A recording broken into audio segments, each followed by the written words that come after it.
Yeah. That's what you told us about. What's happening? What's happening? We back. We live, y'all. On the inside. Welcome to another edition. Sip and talk, but trying to talk and sip. You did. We ain't got no liquor popping today.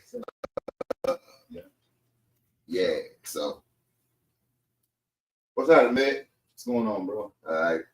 Shit. Another Saturday. We got a special guest in the house. Okay. I'm the capo. This is top dog sometimes, I guess. Let him tell it. He top dog all the time.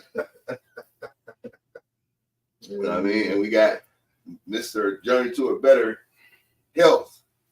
Yes, The survivor. yes, sir. Mr. Lorenzo Williams in the house. Yes, sir.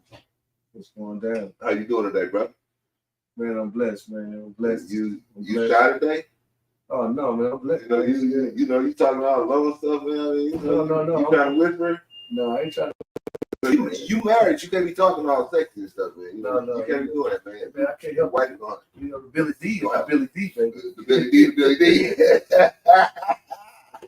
You know what I'm saying? You want something to drink, bro? No, I got some. Hey, man, we're going to have a fun show tonight, man. You know, we got a couple topics that we're going to cover, but for the most part, we're just going to kick it, man. We want y'all to kick it with us. So, I'm the capo once again. You did.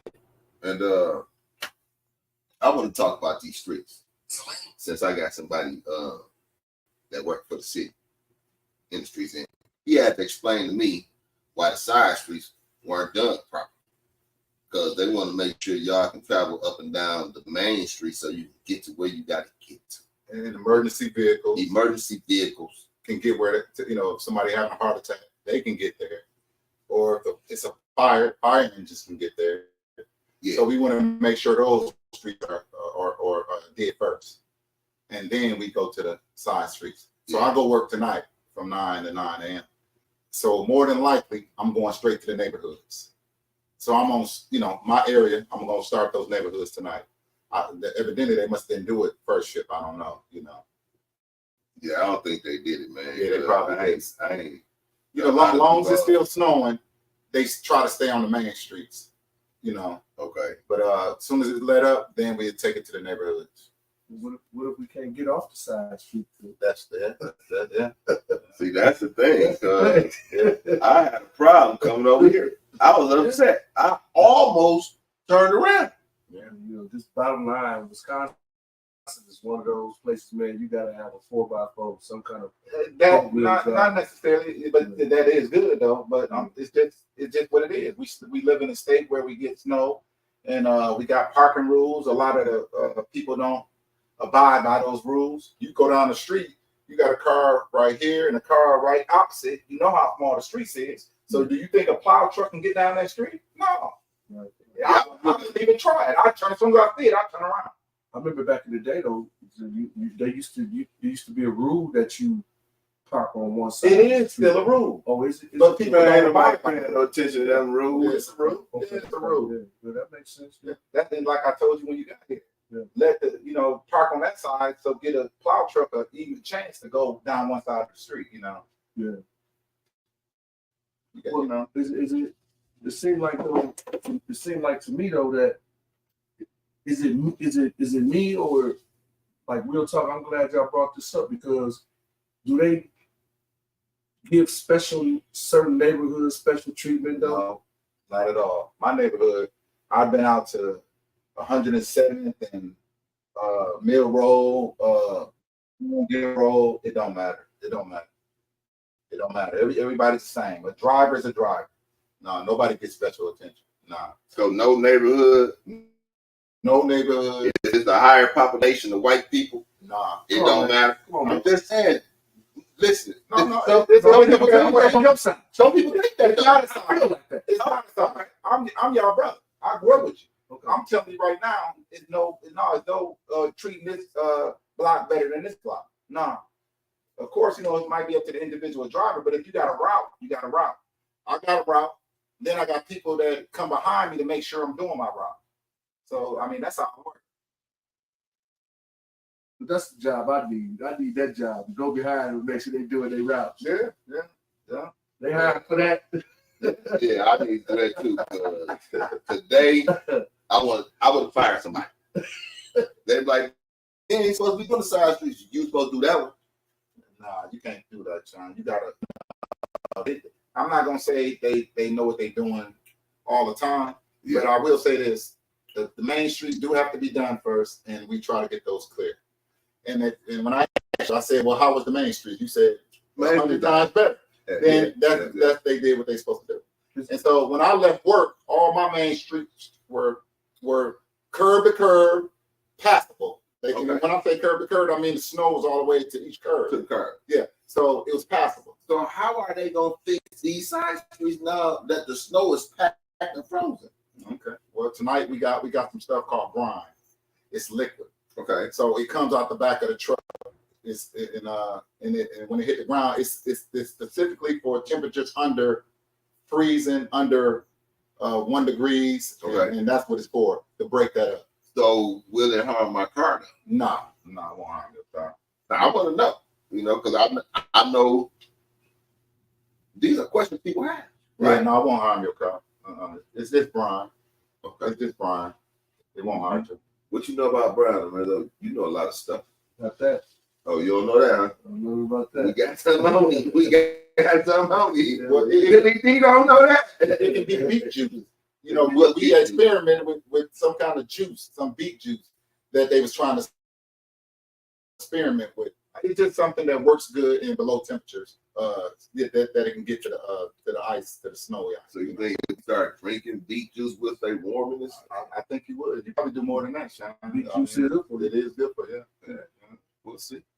Yeah. But just take, be patient, and I guarantee those streets will be clear in the next couple of days. Okay. All right. Y'all heard it here first on Talking Sick. Yeah. After the event. Yeah. After the event. After the event is over, the snow emergency is over. Okay. Give us 2 days. Because I'm like, an event, you celebrate with that. So no, we celebrate this. We got some more heavy snow coming. Yeah, we do have snow coming. I don't know if it's heavy, but yeah, we do have more. Was it snowing, you got here? They were talking about the White House or something like that. Yeah, it's supposed to snow again. Oh yeah. So hey, I was I be going on the internet and stuff, man, and I seen this post about this teacher. And she had a list of words, right? Yeah. That can't be said in her classroom. I said, man, you know what? That for me personally, I didn't have a problem with it, right? But it's a lot of backlash, man, that this teacher is getting. And well, first one, did y'all see the list? No. Yeah, I saw. You saw the list, Nick? Yeah. I sent it to you, didn't I? Yeah. Yeah. Some of the words, bruh. But what was the subject? Catholic, right? She's saying that though that these particular slang words have no place in a academic or scholastic setting, and that by using these words, it would take away from what did it say, man? Say it again. No, I'm sorry. Go ahead. What does the post say? What does the teacher say it would affect if they continue to use these slang words in their writings and in life, communicating? Who is that? She's talking about a group of people in her classroom. Oh, it's her classroom, right? Do you want me to read? Yeah, read it out. She said, okay, it starts off saying, these words/things are prohibited in my classroom. If you are caught using these words, you will write a short essay explaining why you chose to use these words in an academic setting to express yourselves. There are many ways to articulate what you need to say without using slang. Please know that using slang in an academic setting can diminish your capacity to become a successful writer. More often than not, the way you speak is the way that you speak is the way that you write. The gibberish some of you use is improper English and sometimes inappropriate for academic setting. This is an educational institution, and you will carry yourself as scholars in my classroom. That was her. That was her thing, right? Yeah. So I don't have a problem with it.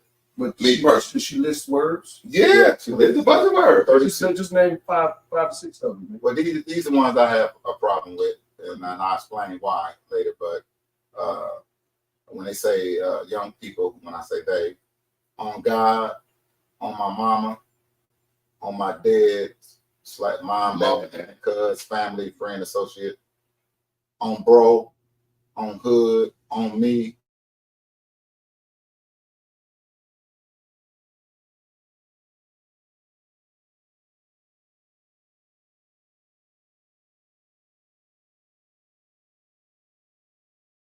They're all. So you agree with her? I agree 100% with it. Okay, all right. So I think that It's more words though. No, nigga. Yeah, those are my words. well, so you agree with her? Do you agree with her as well? I agree that she's the teacher, right? And as a teacher, she has the responsibility to teach, and she should have her class. If her classroom is under her authority, as long as she's following the rules of the school. If she wants people to use proper English in her classroom, if she's teaching proper English, I don't see a problem with that.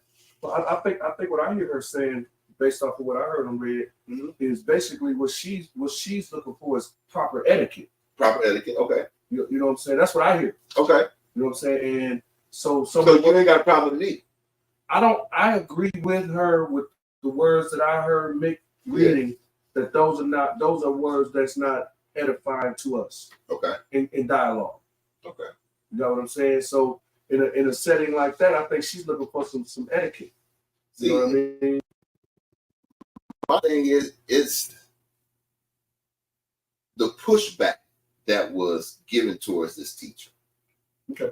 You know, to school, right? Our kids are at school more than they are in our lives, right? Mm. We send our kids to be taught, to be protected, to be educated, to be kept safe, Right. Right? And I know for a fact that, there's parents that have a problem with the teachers placing rules on their children. Right. And I think that's how can we expect our kids to learn and be educated if we want to challenge the teacher about how they choose to teach or how they choose to handle their classroom. Now, if they're being abusive, racist, I got a problem with that. But if there's no abuse, there's no racial undertones, no violence coming from this teacher, run your classroom how you see fit. If you educating and helping my children prepare for life. Yeah. But we see a lot of women that go to these schools and challenge these teachers about how they communicate with their children. Well, I mean, I as a parent, just my opinion. Mm-hmm. First of all, I was going to ask, where's the backlash coming from? Is it coming from our community, or is it coming overall? It's a lot is from our community. Okay. If a lot of it is from our community, that says a whole lot. Okay. The fact that it's from our community, because we know. I tried to go to school. We know what's going on in our community. But as a parent, that have been very involved with my children's process and growth and development in school. I've had many occasions where the teachers have been completely out of order and have handled our kids the wrong way. So I can see why parents may be on the defense, but I think a lot of our kids don't have etiquette because they none at home. That's right. And that's why they push against it, because they probably didn't grow up, in a family training. Yeah. So they just doing what they know to do, And nowadays we do put our children on a pedestal. We do. A lot of parents put their children on a pedestal more so than we were. So yeah. Are they putting them on a pedestal, or are they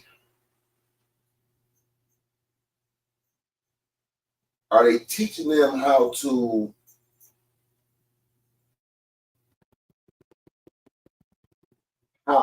not to communicate right? Because you get a lot of single parents, a lot of single mothers, right? Over emotional, and they reflect that on their children, especially on the young boys. Little boys don't cry. Well, You a little punk, right? Ain't no fathers there. I'm saying, we could go down this road. I'm sorry, I didn't mean to cut you off. No problem. But I mean, That's where we were gonna end up at. But we get into dialogue, man. All the time. And I see a lot of dysfunction. Period. You know what I'm saying? Like our generation, Nick, where we come from, most of our parents had the jobs, A.O. Smith, the nine, all of that, but they were alcoholics. A lot of them. A lot of them drank. Yeah. You got what I'm saying? Our era was bombarded by the drugs. Not only did we sell the drugs, we ended up on it. Mm-hmm. The children that we see, we was a product of our fathers' generation, right? Mm-hmm. But at least those guys, our parents, they had morals. You got what I'm saying? Mm-hmm. But when we got into what we was getting, we started losing morals. Now this generation has no morals, right? You got what I'm saying? A lot of these people that you see snapping at these schools, they're people.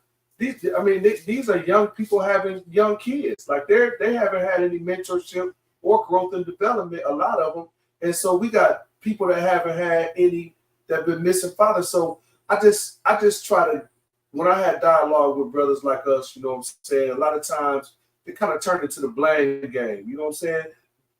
Overall, we all messed up as a people in terms of what's going on in our homes, because that's where it started at first. In a lot of homes, a lot of these women that we see a lot of women that we see that we say that's emotional, a lot of these women, man, there ain't no men in the house.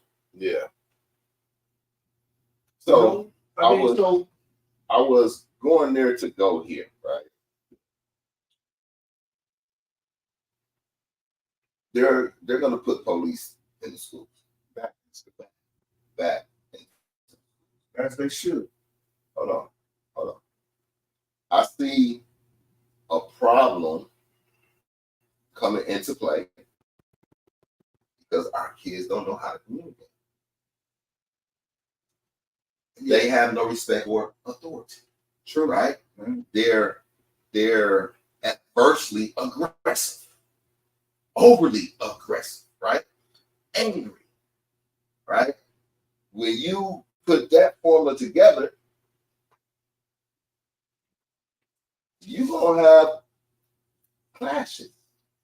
And not to mention, the police. You Yeah. have to put special trained police in schools around children.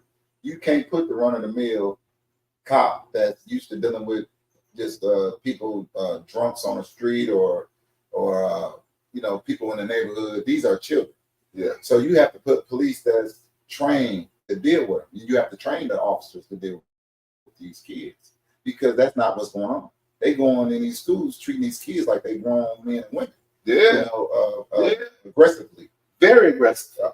Okay. So because it's ways you deal with aggressive children. That don't mean you have to act in kind and get aggressive with them. So yeah, it's got the potential to have problems like it did before. Yeah, I think that is going to, the problems before aren't going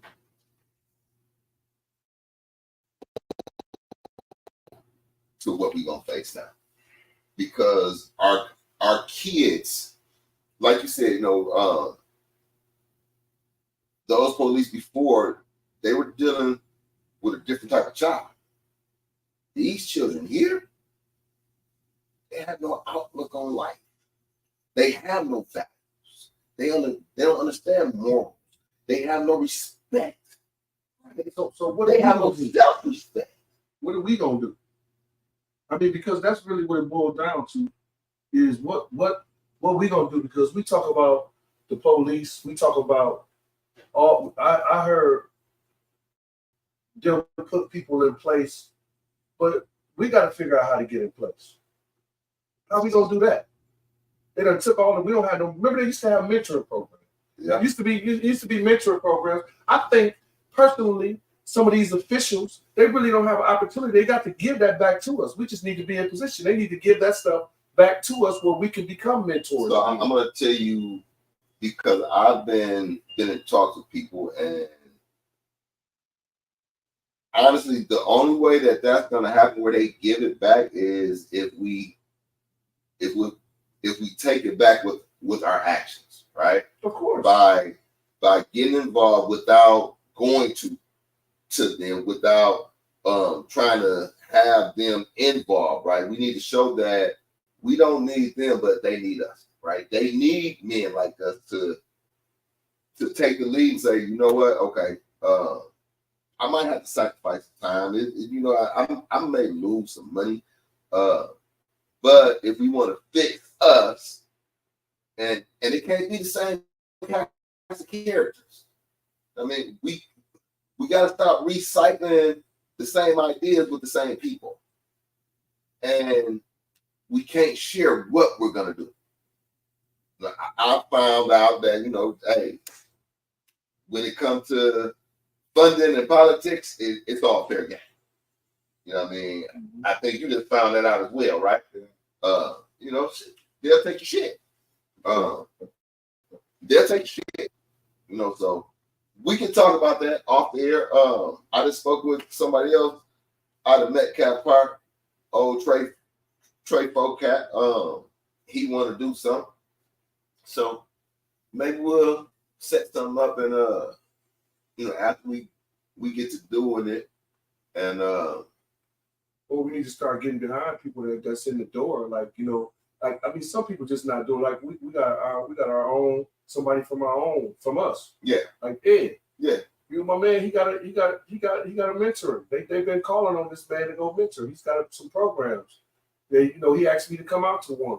Maybe we should all just show up at his event. It's just to be supported. That's something you want. That's in your. Yes, sir. It's just. I'm actually almost done with this program. I want to send to him because I know that he has a program, and I want to see how we can meld them together and work it on a wider scale, a larger scale, absolutely, and involve more positive males. That makes sense. So sense. We're gonna do some stuff. Speaking of positivity, what you got in that corner right there, man? What you say? Well, man, I just thought about y'all, man. I wanted to bring y'all one of my Keep Living hats, man. I didn't know which one you wanted. Oh, why? You know why he laughing, right? Because I told the black one first. He was like, wait until Mick comes down, and we gonna let Mick pick first. No, I didn't say that. Well, I didn't say that. What you say then, man? I said I want to give a fair shot. A fair shot. How's a fair shot when we in his house? Well, I tell you what. What? I'm gonna tell you that black is. You gonna let me get the other two? I'm gonna give you this. No, okay.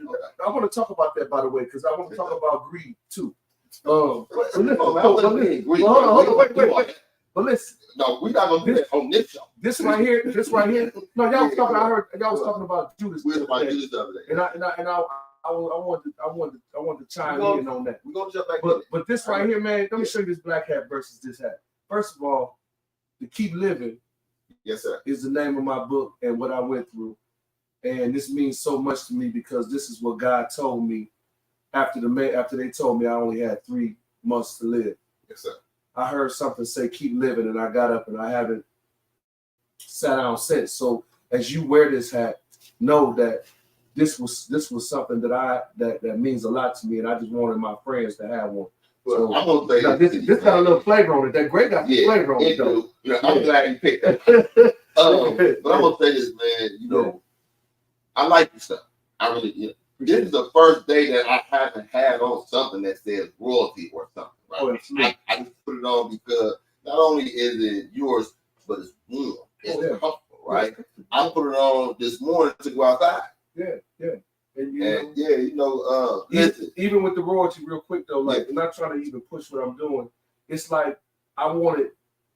I've got the frame of mind. I just want to wear my own clothes. After what I went through, I want to wear something. I want to say that I was able to create my own clothes that I wear. And that's yours right there too, right? This is royalty wear right here. Yes, sir. But I just wanted to wear. The chain don't come with the clothes. No, but this is a piece from that. This everything that I do. It has purpose and meaning. And you know what I'm saying? I'm never trying to floss for nobody. It's about me because once somebody check this out. I don't even see that on the book. Hey, but I was gonna say, all that the time you did what? What was it again? 16 years. You did 16 years, right?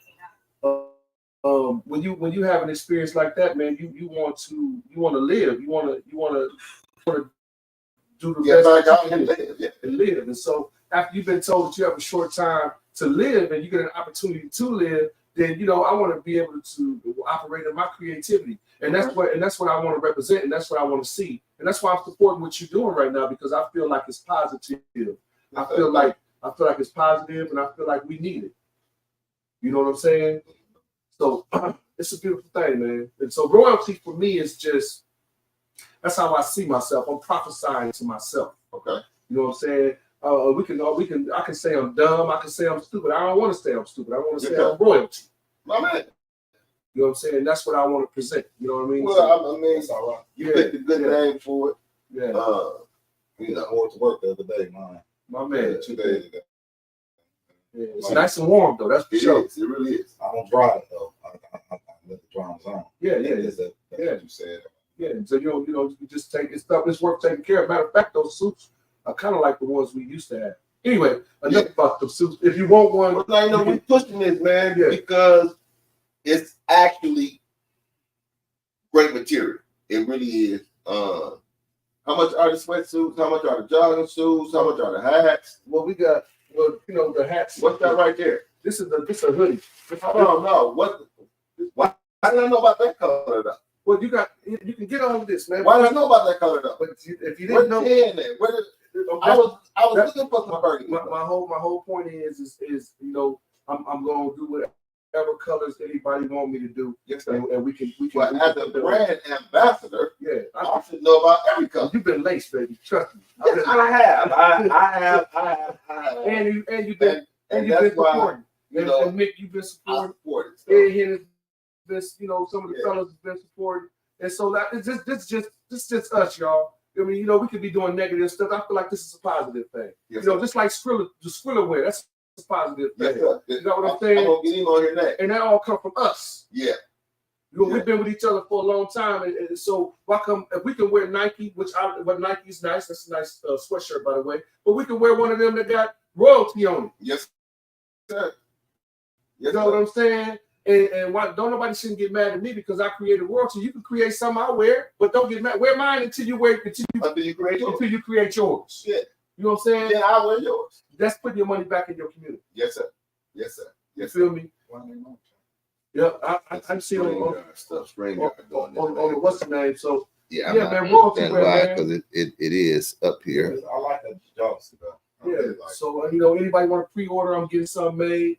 We can let's catch some before the winter out. This is another one of my. I'm trying to create some gentleman suits. This is a gentleman. You can wear this almost anywhere. You know what I mean, with the royalty on it. You know, got the crown on the back, just straight, just positive. You know, I'm trying to put some P in your life. Okay. You know what I mean? Okay. Man, shine both of them. Yeah. The last shot, remember? Royalty, Yeah, you know what I'm saying? Yeah. But keep living, y'all. Oh yeah. Keep living. That's what this is about, man. And all of us have had some serious experiences. Yes, sir. You know what I'm saying? And so, what you gonna do? Either you gonna keep living or you gonna quit. You know what I'm saying? So I'm saying let's keep living and let's just be an example. I mean, when you get the age that we are, you're supposed to be an example anyway. You're supposed to have wisdom to give to others. Yes, sir. You know what I'm saying? So we walking in the space we supposed to be walking in. You know, just it's just unfortunate that we have the dilemma that we have in our community as it relates to us having the ability to really support ourselves. I mean, we got a thread that somebody created that I've been seeing a thread amongst the fellas. You know, just showing love to one another in a text. And in this text, I put in there about some breakdown of some money. Like You in the thread? well, anyway, there's some kind of thread that would say Happy New Year on, and then I just I threw think out, I seen that. Yeah. and then I threw out there, hey, you know, it was 19 people on the thread, and I did some numbers of 19 people gave $1,000 a month for a certain amount of time. Very similar to what you said. We really don't need nobody to give us nothing. That if we just create the right atmosphere to create our own. Yeah. You know what I'm saying? Collect our own money and do our own thing. You know what I mean? To help our youth. Because I know people right now, man, that I can go to. Hey, let me get $50 for this young man, so I can take this young man somewhere. They'll sponsor that young man, right? We have people that want to see our people do better, right? And they don't mind providing the resources needed to make this happen. My idea is safety, right? And all of the positive that safety produces. And I believe that businesses, politicians, institutions of higher learning, they should all be involved in that process because you're all going to benefit. You're the ones that's going to benefit. Yeah, but this system. I mean, there is no doubt that this system is not designed to make us great, to help us to become great. So we have to create our own system. Yes, we do. We have to create our own educational system, but we have to do it. The problem is we need to start trusting one another, and then we need to have the proper, like the lady in the school is talking about. We need to have the proper etiquette. Yes. Amongst ourselves, when we can do this, like even the pressure that our women are on. Just think about this, man. There's so many sisters and men. We're all hurting when we lose a loved one. I just watched my wife lose her son to a tragic death. Yeah, I had to handle all of that by myself, and I went to see this young man, and the state that I saw him in was unbelievable. You know what I'm saying? And so we're losing a lot. So fathers hurt too. But a mother that loses her son, we got a lot of women, man, that's damaged. They're afraid for their sons. That's one of the reasons why they're babying them. Why they're trying to keep them close. Because they're afraid. They're afraid. They don't want nothing to happen to them. You know what I'm saying? But when you know better, you do better. So I really, this is just my opinion. I think it's really gonna boil down to the men taking back our community. we got to. I mean, that's what it's gonna really boil down to, right, man? I think so. Yeah. It's gonna boil down to us being men and taking back our community. And also more community involvement. We let, and I got to say this, because if you knew your nephew or sons out here sticking people, would you say something to the authorities or to them or whatever? If you knew that they was out here doing this regularly on a day-to-day basis, would you say something to them or even the authorities? Well, let me say this, and to respond to that, because I need some growth and development when it comes. It would take a whole lot for me to go to the very people that help cause the situation that we're in and then turn my nephew in and he's doing this. But I would most definitely do everything that I can to deal with my nephew. Now, one of the ways that I do that is just simply by trying to be the example that I am to my nephews. Do you think we should turn them in? It's not, come on, man. Like, we just ain't cut like that. We just I mean, No, I'm not gonna say what I'm cut like. okay. Because what I was cut like 30 years ago, I'm not cut like that now. I get it. 30 years ago, I was a criminal. I understand. 30 years ago, I was in the streets. we abided by the So we rules. went by the street rules. But now I'm a law-abiding citizen I get that. that don't commit crimes. Yeah. So Yeah. my morals, things have changed. Me too. So I detest people that's out there doing that sort of thing. If it was my kids, my nephew, it don't matter what it is. I detest it. I don't like that. I understand. So I really, you know, do we care about the community as a whole, or do we care about just this person? Are we picking two? Because No, I get it. I get it. I'm saying this. Yeah. I'm not saying. I'm just saying this. They went to jail or whatever. I'm not gonna lose no sleep over it. Okay. Because actually, if you did tell or inform or whatever, I don't call it snitching. I don't believe in that. I believe snitching, in my opinion, is if me and Sean is doing a crime, Okay. I get caught, Yep. Sean get away, and then I tell on Sean. That's snitch. That's snitch. But if I'm gonna be a steward of my community, I mean, hey, we have to stop this nonsense. We have to stop these little kids out here in these stolen cars with all these guns in the cars, robbing people, killing people. and killing people. We got to stop that. Absolutely. So if it was for me to sit there and say, listen, man, yeah, he's doing it. Yeah, I do it. Yeah, take him to jail. No, Yeah, I do it in a minute. Listen, I remember people's mothers when I was little doing shit, right? Yeah. They were telling me. My mother didn't get back.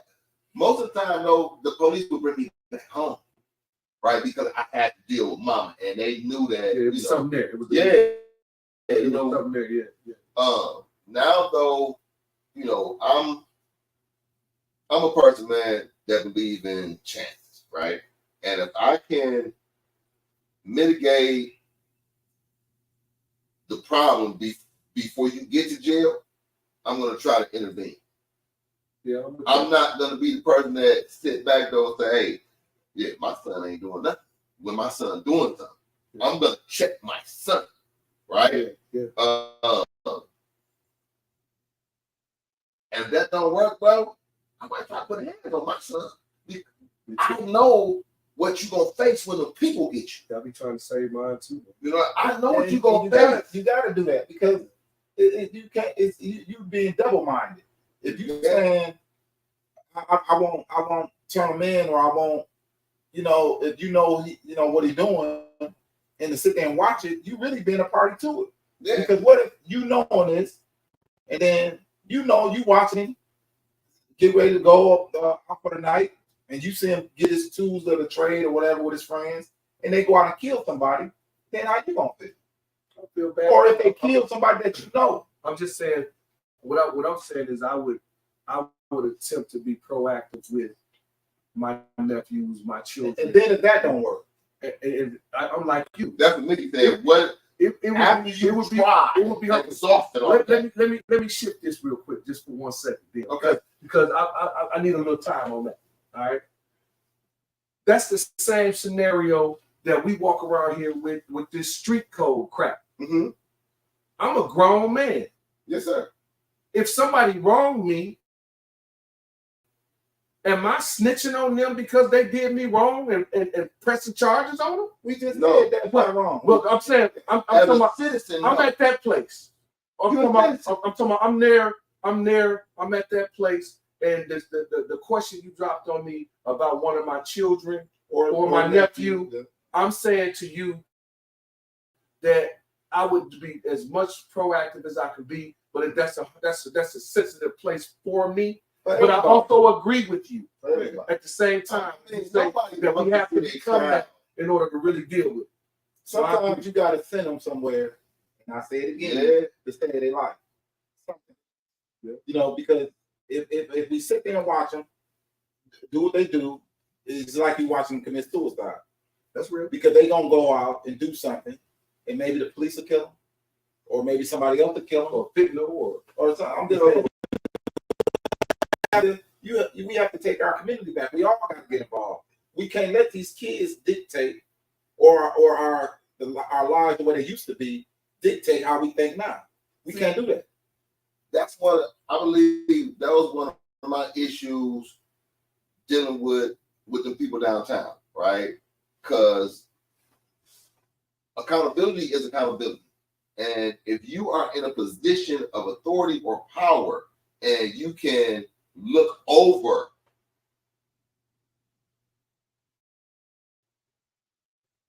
misappropriation, neglect, whatever, right?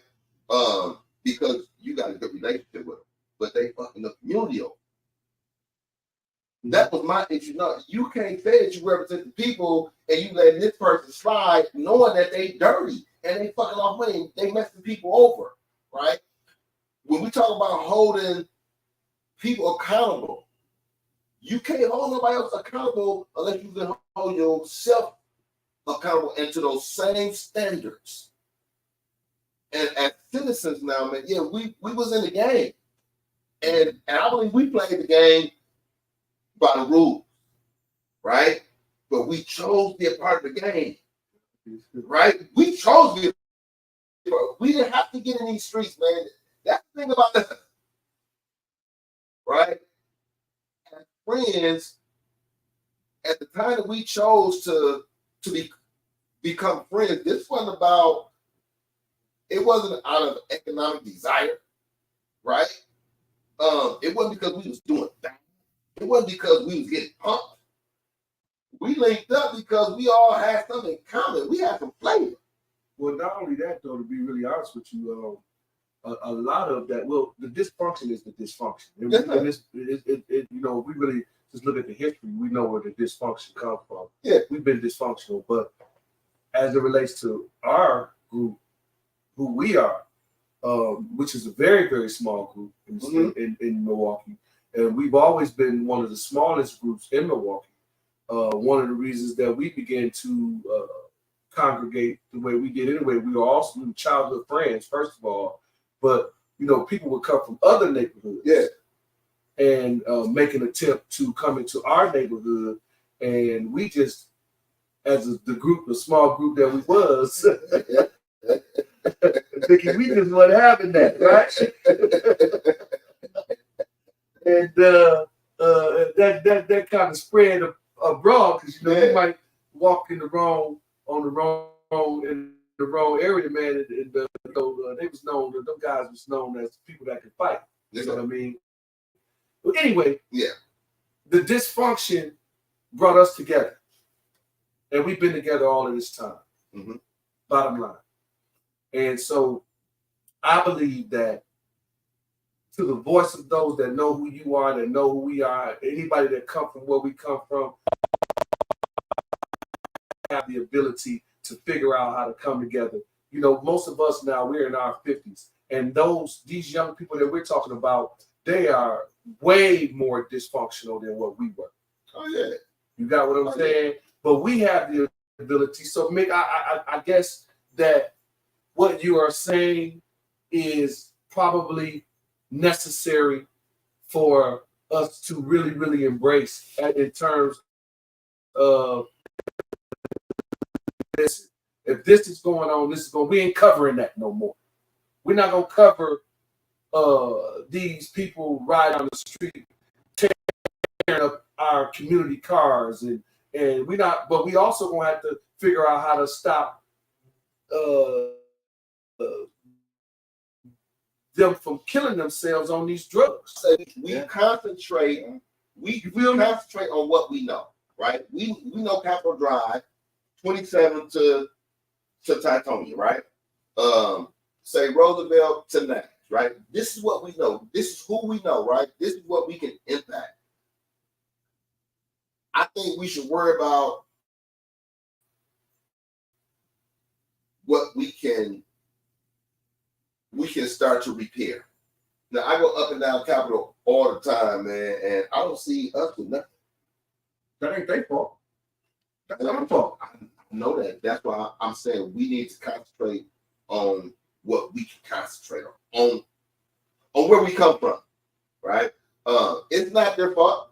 It's not their fault. But we're at a point in our lives right now where there's enough of us doing positive things where we can start to reclaim parts of our neighborhood and reinvent our community. Well, it's positive. As citizens. You know what I mean? Yes, sir. Yes, sir. You know, as citizens. Speaking of dysfunction, because you said some dysfunction, right? We were dealing with dysfunction, and now it's a lot of trauma and mental health and mental health disorders, mental illnesses, disorders. I don't believe I was mentally ill growing up. Yeah. I mean, Hey, but no, I'm laughing because I laugh to say this. Who does think that they're mentally ill? Because now it's so broad. We didn't know what it was then. But and that's all I was getting at. But now it's so broad. We probably were in some. No, they just taking it, man, and they expanded it so that they can make money. Well, can I give some definition? Come on with it. Right. Yeah. So all of us have mental health. Mm-hmm. Every individual has mental health. There's a difference between life is mental health. You know, just having the necessity that you need. Mm-hmm. But there's a difference between mental health and a mental health disorder. Yes. All right. Yeah. So and mental illness. Well, a mental health disorder is mental illness. Well, let me just say this. It's probably two different thresholds. Yeah, it's a different disorder and illness. I don't think it'd be the same. Well, let me say this. I have what is called medical trauma. Mm-hmm. Right. I have a mental health disorder which is called anxiety. Mm-hmm. Anxiety came from the trauma that I've been through since I was 18 years old, dealing with the sickness and disease. Mm-hmm. Well, it's an illness because my anxiety sometimes gets me into places and I just can't function properly when I have that going on. Yeah. So it's an illness as well. But slavery, I don't know if it's an illness though. But slavery caused mental health disorders. See, I gave you something that is called Mason's Law. Remember we talked about that? Yeah. But let me say something right quick. With an illness, you can be cured, right? You can take something for it. You can be given something for it, right? It's an illness. If you're ill, you can feel better. A disorder can be treated, and you may not ever get over that disorder. That disorder that causes that trauma, that causes that mental health, that momentary mental health attack. Because you have some people that are mentally ill, right? We used to call them retards. He was retarded, right? We knew that he would forever have an issue, have a problem. Even with medication, he would still have this, right? It was a house on the White Block that had a house full of people who had retardation, mental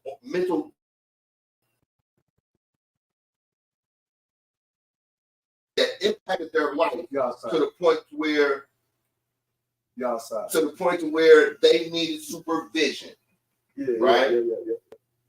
Now we have placed trauma and mental illness and mental disorder and mental health all in this big pot. And they just pick out what's fundable. Well, you know what? That kid is suffering from a mental illness. It's not a fucking illness. There's some dysfunction in the house, right? He may have a disorder, right? From the trauma, but he don't need no fucking medication. Well, it was He might need his purposely, ass whooped. it was purposely done that, you know, the ADHD piece, the whole, all of that, you know, they get people on meds, we took advantage of that system. Well, some of us did, because I never, you wasn't doing no IEPs on my kids. Your kid got 80, my kid ain't got 88, nothing. My kid has energy. Mm-hmm. That's what's up with my kid. He has energy and he needs to release that energy. Absolutely. You know, that's funny you said it. Speaking of that, that's the other issue that we got even with the young people. Back in our day, we had social centers. We had stuff to do. They don't got nothing to do. When you went home at night, you took your shower, you was tired. Yeah, at 9:30. But I'm gonna say the same thing like I said. Mm-hmm. It don't. I'm not saying the social centers are not a good thing. They are for those that's gonna utilize them, and they are. But we had social centers, and we used to go to the Capitol Court and ransack, steal all the clothes, and then go meet at the social center.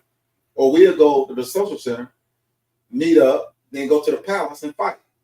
So, I mean, it's deeper than that. It's not just having a place to go. That's fine and dandy if you got it. But it's the kids themselves. It takes a special kind or different kind of person. These kids that do what they do. They get these weapons. They go rob you and blow your head off. It happened maybe once or twice when we was young. Yeah. Remember that girl that got robbed for the coat? KK, whatever. I forget her name. KK. But she rest in peace. But it happened just only a couple times. Yeah. But now it happens every day. It happens every single day. They're ruthless. Yeah. So, you know, I remember one time I was in the joint, and so I've been gone so long. This new generation, they wasn't around, man. Right. As long as I was gone. But then this guy came to jail one time. He said, "Yeah, man, I was out, man. I got robbed by this young cat," and he said, the young cat pulled a gun on him, and then he said, after he gave him everything, he said the last thing the young cat said to him was, "Get ready, you finna leave this earth," and shot him, try to kill him, and did it with those words: "You about to leave this earth." That's what he told him. That's so evil and it stuck with me. This was maybe 15 years ago when he told me this. Well, we were just talking about an evil act with the pizza dude. Yeah, pizza delivery man. Yeah, that was evil. It's a Domino's pizza. What you robbing for though? Was you robbing for the pizza? They robbed me for a couple of dollars. No, it don't matter. They robbed me for a couple of dollars. They could have been robbing me for the pizza. Who knows? I mean, you can't dictate why somebody or what they're gonna get from the robbery.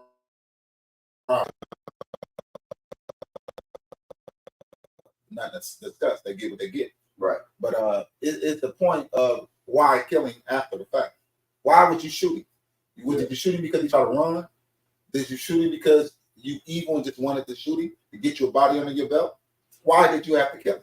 And that's the thing. So it's not because robberies been going on forever. It's not that. It's the fact of why did you kill this man? Why did you kill him? I'm gonna tell you, with the age of technology, we have lost the capability to communicate properly. We have no socialization skills or no empathy, right? I'm not gonna say we. I'm this new generation. They're put in front of games. They're desensitized, right? They're allowed to play games that are what? Full of blood and gore. Yeah. From 3 up until they get up out the house, they're around guns. Yeah, I believe that. I believe that. I really do. Yeah. They're being decent, and that's some of that dysfunction, right? No doubt. Now, is that a mental illness? No, they were trained to do that.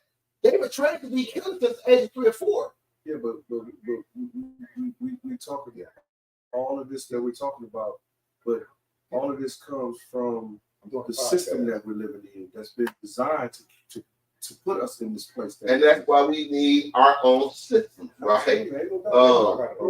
Which I believe we had our own system when we were coming up. the Juneteenth, right? That wasn't the city of Milwaukee didn't provide that. The Black community provided that. Absolutely.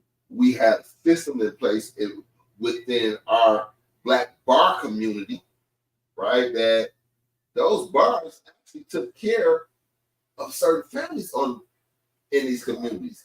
They gave back to the people. Christmas time, you can go to the bars and get gifts if you in that neighborhood. Halloween, our community took care of us. So we have to recreate that. I mean, and I believe we can do it. You know, this is our year. It's 2024. You know what I mean?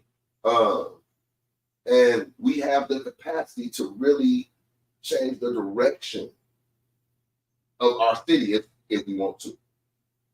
Yeah, we do. But it's also 40 years that our friend been gone. Yeah, but I think we owe it to what we were and what we could have been.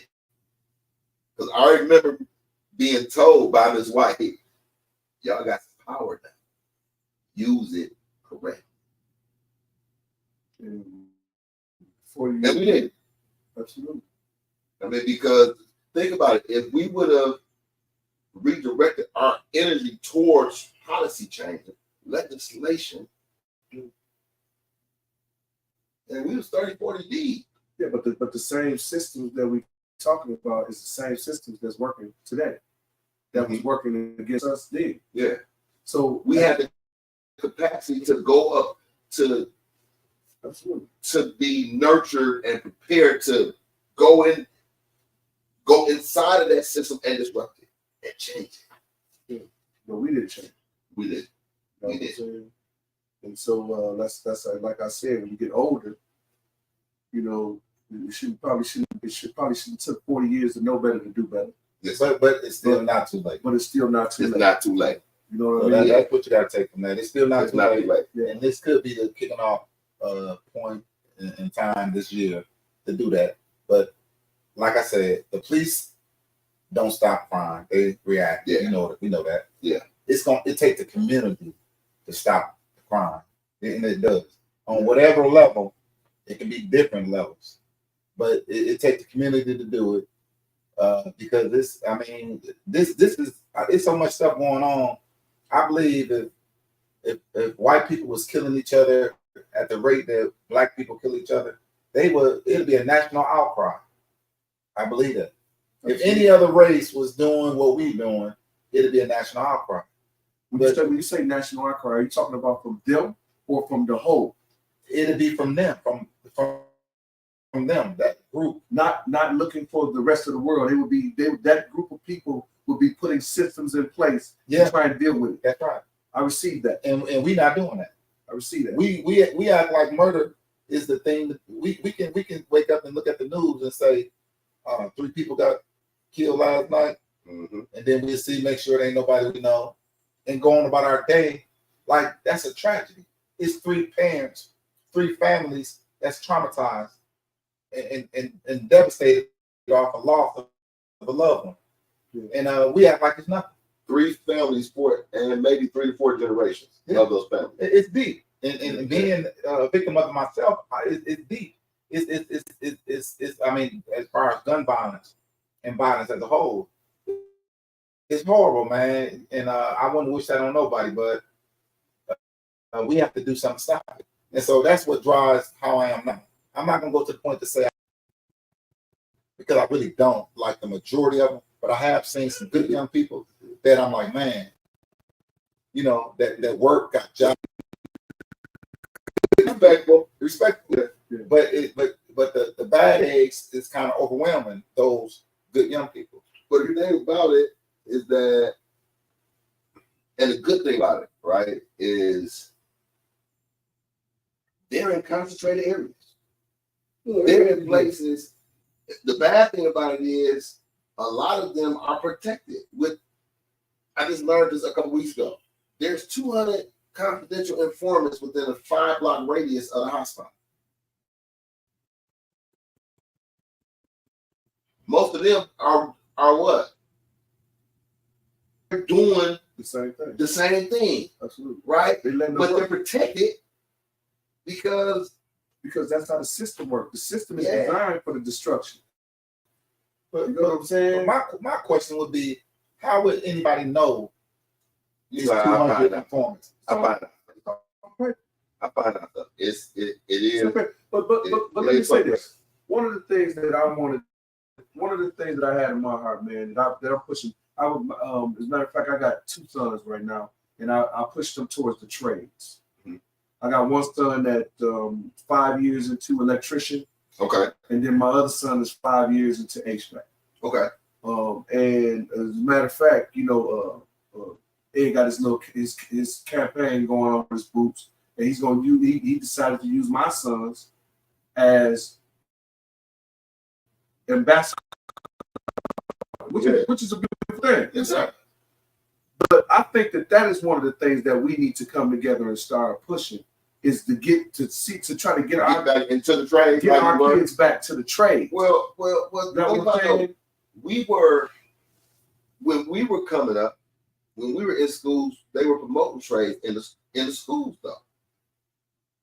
But once again, we We have to had get our that. own situation. We have to reinsert ourselves into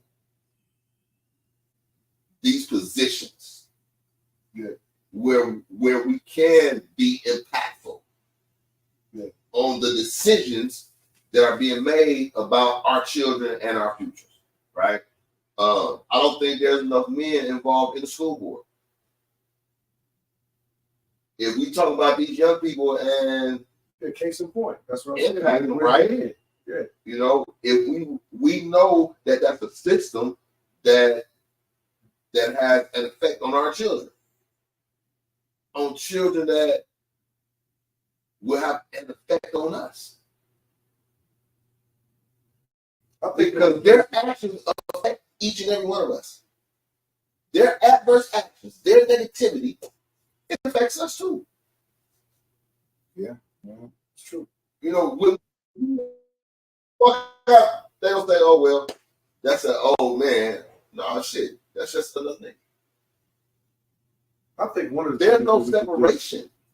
one of the things we could do, man, is we do have we have people that is trying to do stuff that's doing things. I think one of the things where we can start is simply getting behind people that we know that's actually doing something.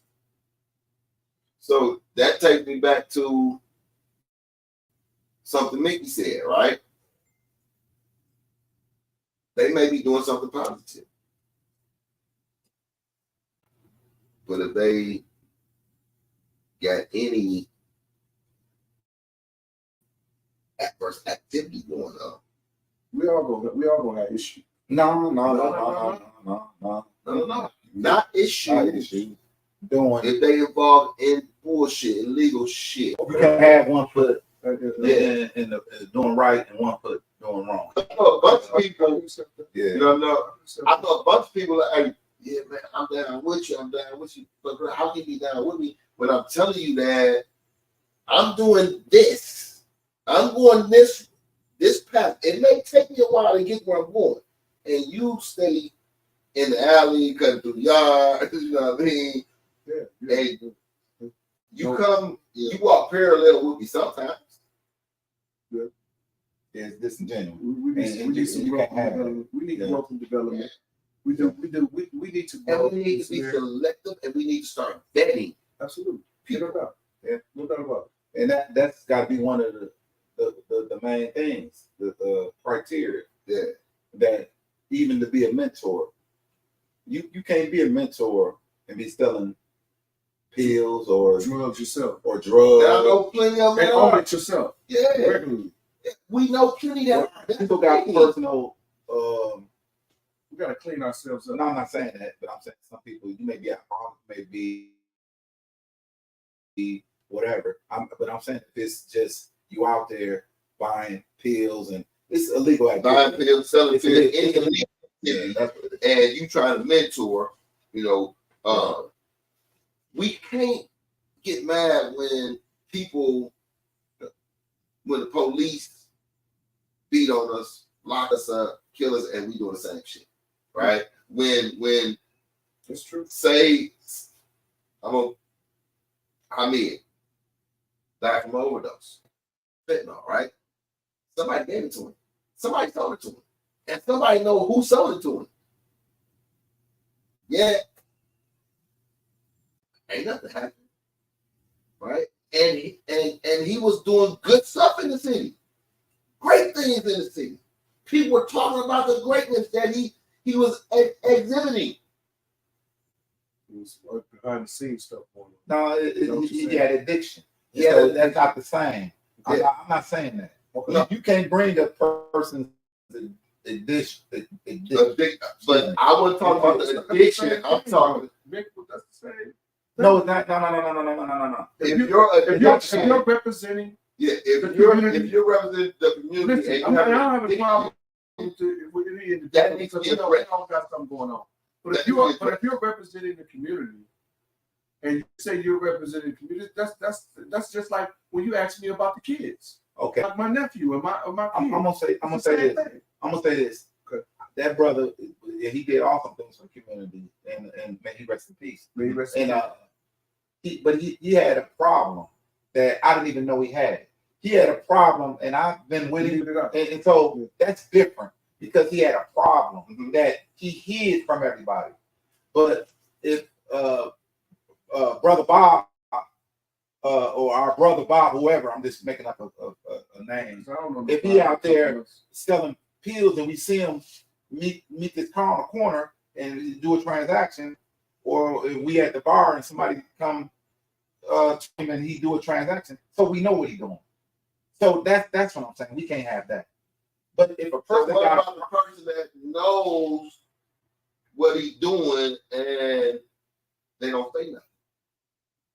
Because what about people knew that our brother was back messing around, that his addiction had overtaken him again, right? And instead of, hey, you need some help, let's address this, you in a position where you can get this help, nobody did that. Okay, but that's a personal thing. So that's on them. They have to live with that because now that brother ain't here, and then so you have to look within yourself and say, well, I might have could have changed that. I might have could have helped him. So that's your own personal demon now that you got to deal with. But say that they're dealing with, say that they're a mentor, right? They're a mentor and they're dealing with young men and women, and you fail to get this person some help, and maybe you could have saved their life, right? Are you gonna do the same with them kids? That's right, but you have to know what he on. Like I said, who knew? I didn't know that brother was messing around like that. Let me say this. I get your point. Nobody's perfect. That's right. The point is nobody's perfect. Right. And I get that. And people have stuff going on. You know, even when we talk about the scripture, the word of God lets you know that we all have hidden iniquity. We all got some stuff that we need to deal with. That's right. But I do agree with accountability. Mm-hmm.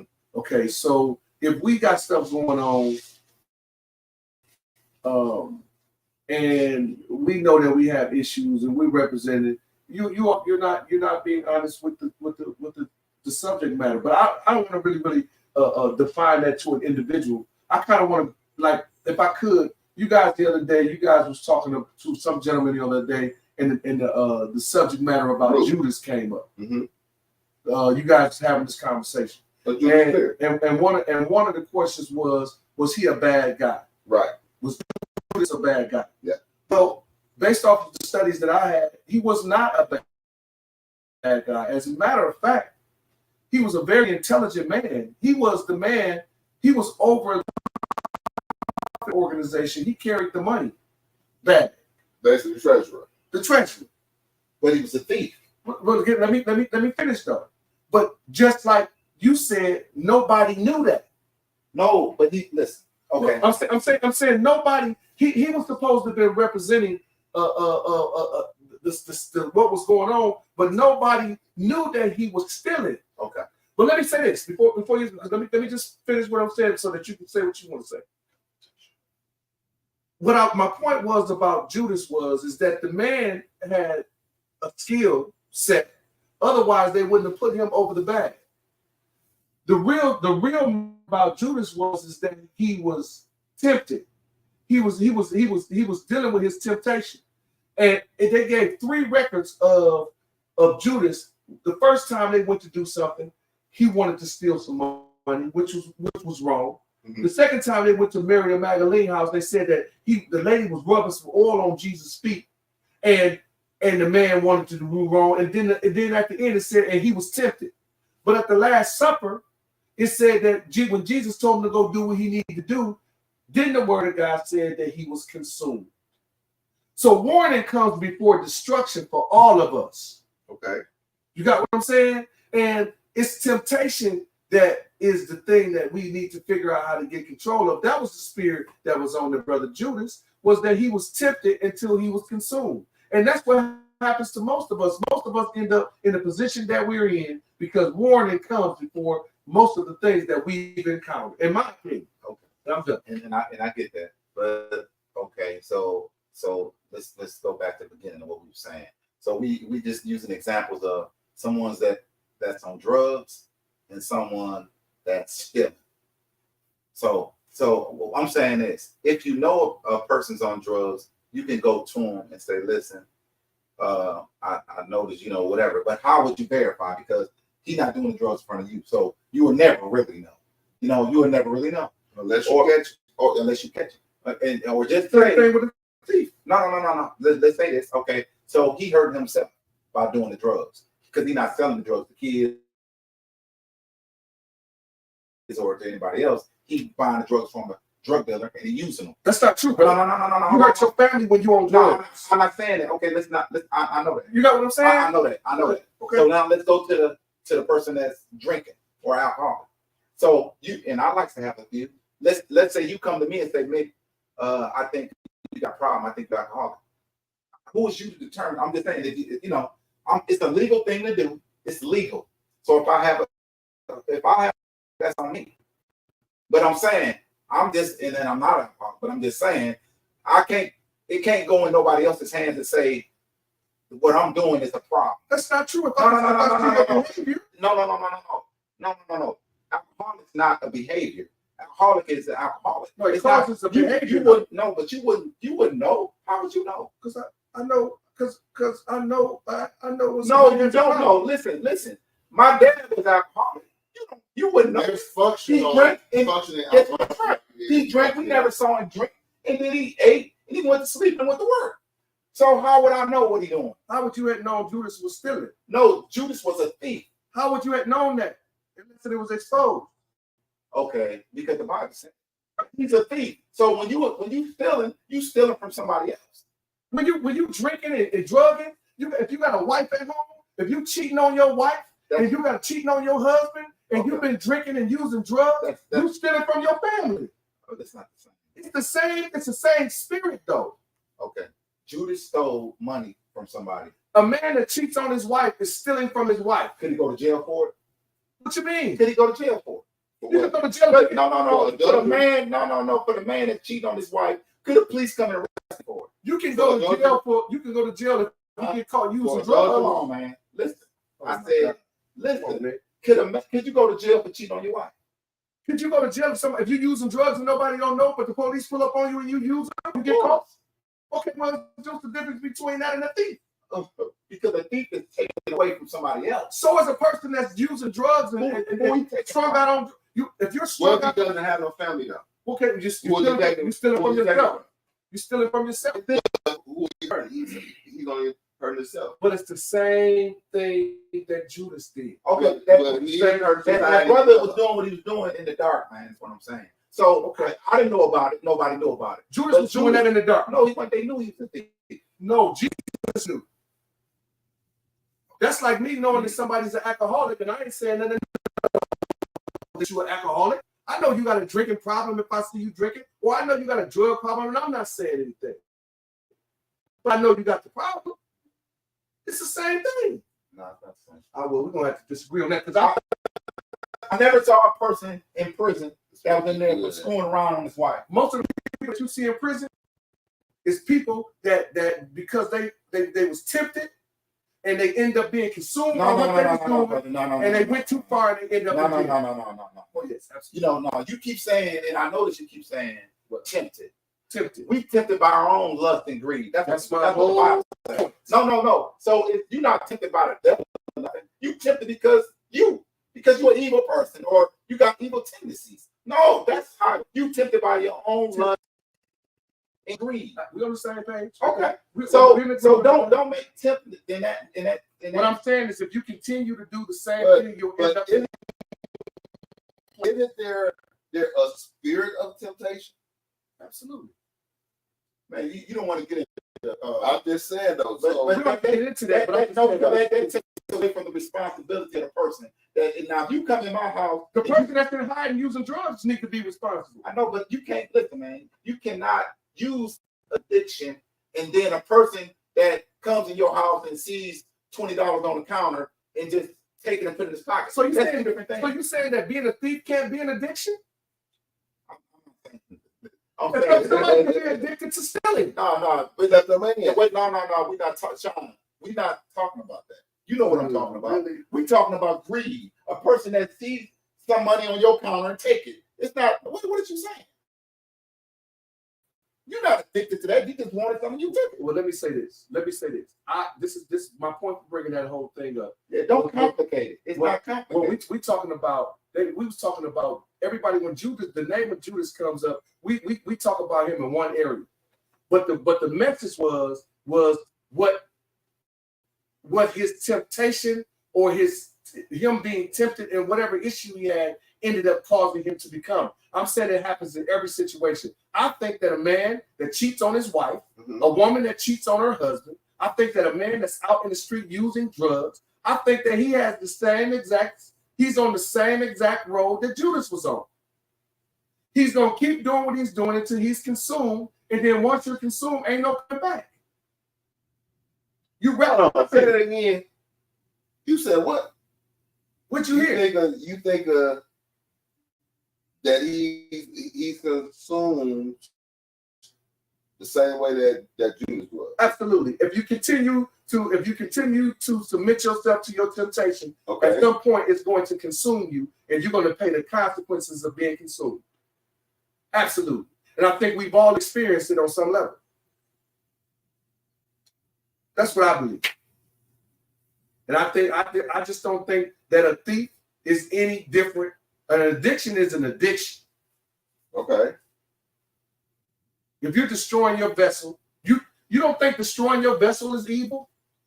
I don't think we get into the spiritual aspect of it. I don't want to do that because that ain't what it's about. It's about a person that's stealing because he's greedy, because he likes money.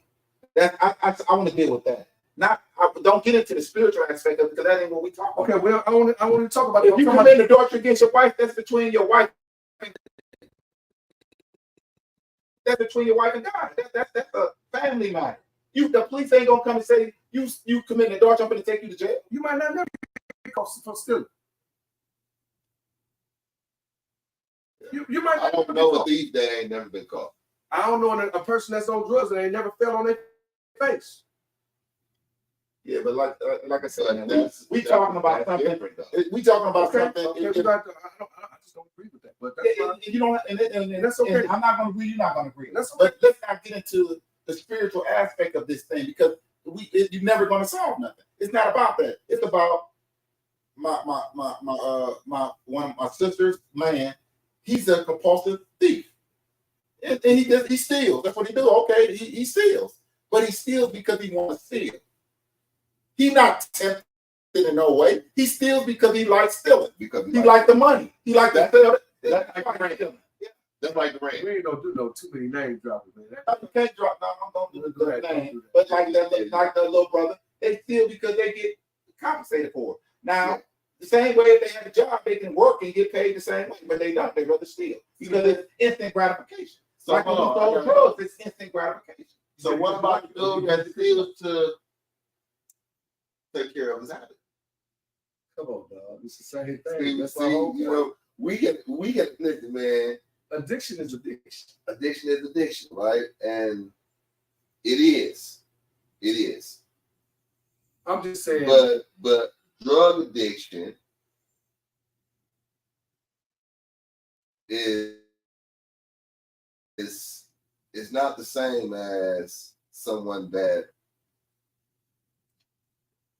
that's stealing money all the time. There's a you can't say that this thief, he goes out and he steals every day.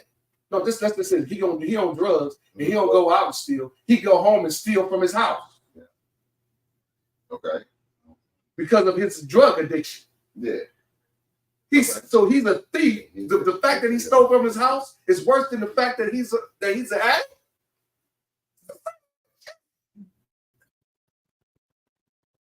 You said the fact that he stole from the house. A drug addict, okay, right. A person that's on drugs. Mm-hmm. He doesn't go out and steal from you or me. He goes home and steals from his house. Initially, and then when everything is gone, then he starts to steal. So is it worse for him to steal from his family than to steal in the street? Stealing. But he's stealing because he's on drugs. Yeah, but he has two issues, right? But, why is he stealing? I don't want to reference it to the spiritual. What I'm saying is that type of behavior leads to the same thing. It's basically what I'm saying. I'm trying to say. It leads to the same thing. You steal from your house, you can go to jail for that because of your addiction. Right? Yeah. Hey, listen, yeah. She was living here. But I wouldn't want to compare a person that, like I said, a drug addiction is it can be treated medically. But a thief, I don't think you can treat a thief medically. You know what I'm saying? But I'll just tell you, if the person's on drugs, you can't treat some thief and I medically. guess that's the way I'm just saying it like that. I'm just saying, if you I don't think you can treat a person that's on drugs with you. I think it's the decision that person makes to get off. So you don't think drug addiction is a disease? I think that drug addiction is an addiction, and I think that you have to make a decision whether you want to get off of them or not. You know why I say that? Because I was on them, okay, and I had to make a decision to stop using drugs. Yeah, of course. But I'm saying, while you was on them, you don't think it was a disease? I think that it was a dysfunction. Absolutely. I think people characterize it as a disease medically. I think all medical professionals characterize drug addiction as a disease. I think that's just what it is. It's a disease. So, but they have a diagnosis. I believe that a lot of the characterization comes behind how much profit is involved. If trauma-informed care is now a part of drug addiction, trauma is a part of every addiction that we can think of. We're gonna go back to trauma. The root of it is going to be some form of trauma, and how we treat it, which means, okay, are we going to put them on another drug? Are we going to send them to therapy? And it's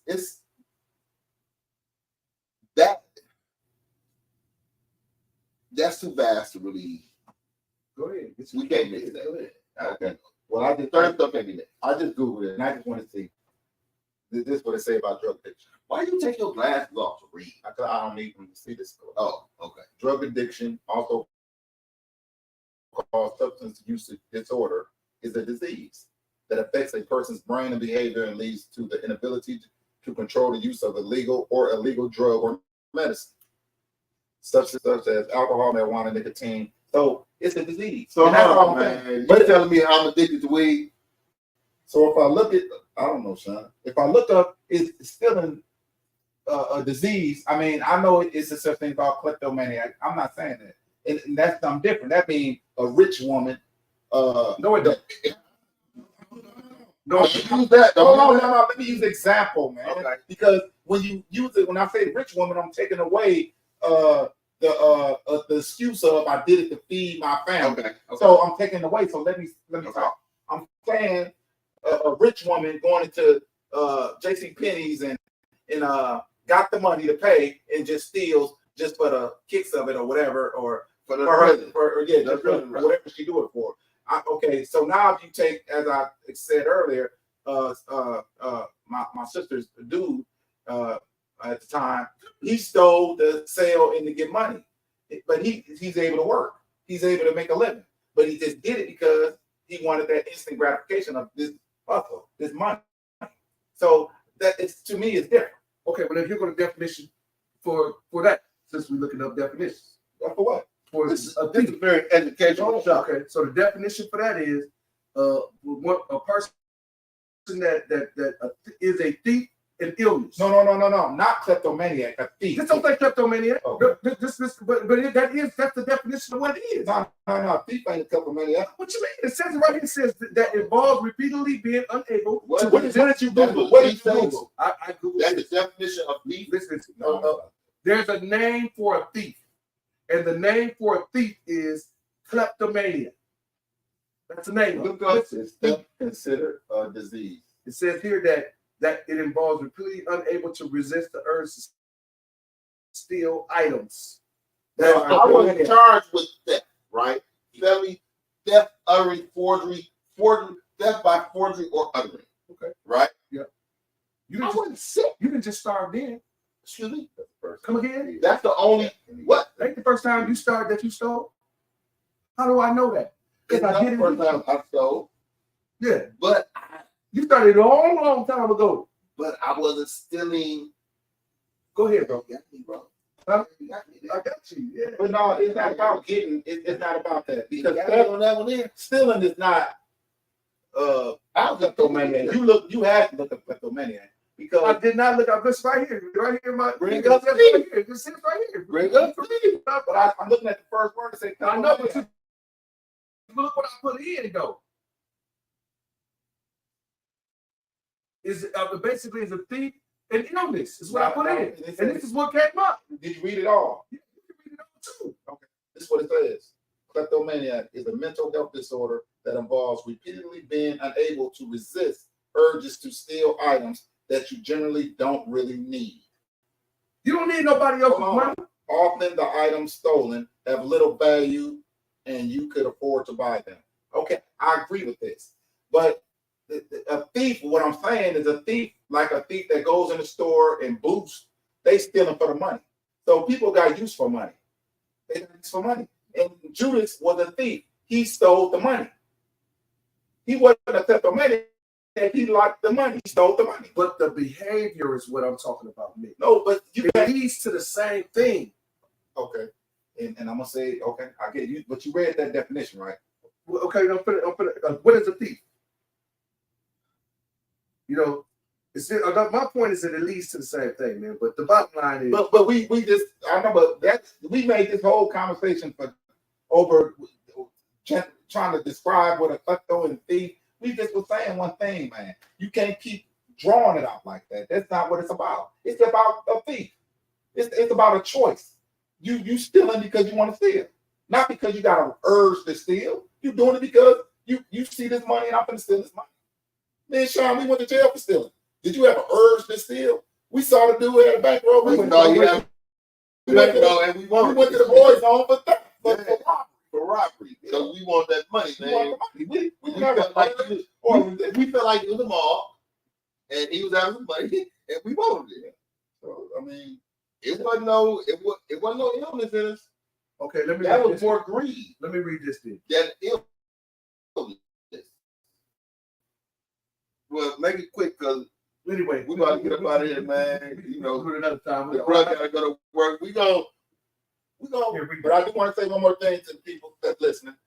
When you get out there, you have to drive carefully. It's going to be cold outside, and it's dangerous out there. Yeah, very. It's multiple. Not only are we dealing with the snow is toppled whole trees. So it's trees in the middle of the street. You can't get past. Big branches down. So just be careful out there if you got to get out. So once again, man, it's another episode of the Game Members Presents Talking Sip and Mix. Want to thank you, bro, for coming through. You know what I mean? Hey, listen, if y'all want some quality wear, real talk, I have been, and I like nice shit. I haven't had anything this quality in a long time in active wear, right? And you can wear it. It ain't just gotta be active wear because it's slick. You know what I mean? And he ain't got just jogging shoes. He got the, he got the sweatsuit. He got the zip up. That's royalty, man. Yeah, You know what I mean? It's royalty. let's wear that. You know what I mean? So yeah, check my man's out. And he got all type of health